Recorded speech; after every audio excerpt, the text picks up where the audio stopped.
Broadcasting from the farthest corner of the interweb, BringOnTheAlien.com video podcast. Episode 6. Human Consumption. Everything we eat, drink, and consume into our bodies every day is taken in on a whim for the most, as we guzzle down supersized vanilla cola, over-salted fries, and for dessert a chocolate-covered bacon McDoodle. And that's just for breakfast. Now, I'm not about to go into some big health spill here, because most of us know that it's bad for us. I'm targeting more of the concern with the blind trust we as a human race have with our food vendors. Do you know who bottled that water you're drinking?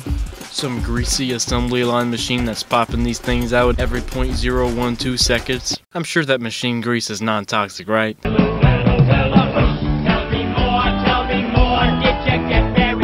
No margin for error in sanitation when it comes to machines and people creating our food source. Paranoia.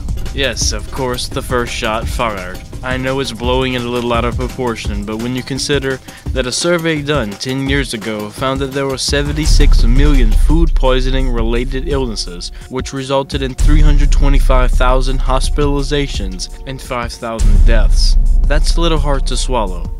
No pun intended. So we are here just to trust that the people in charge of sanitation, food inspection, and shipping are doing their job like real Americans.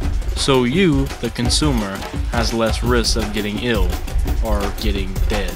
Imagine if they were to contaminate food purposely. You know, slip something into a common food substance that the everyday American eats that would have some sort of vulnerable effects on our well-being as a whole. Sounds crazy and unlikely, doesn't it? Well, it's happened. Purposeful food contamination with infectious disease pathogens has happened in 1984 in Dallas, Oregon. Salmonella was sprayed in salad bars in local restaurants to get the local public sick. The reason was to influence an election by causing illness amongst the voters, thereby causing them not to vote. This is what is known as bioterrorism. This is only one of thousands food-related contaminations. The world we live in is raging with thousands of choices and outcomes. We live to grow, and to grow we need to experience the world.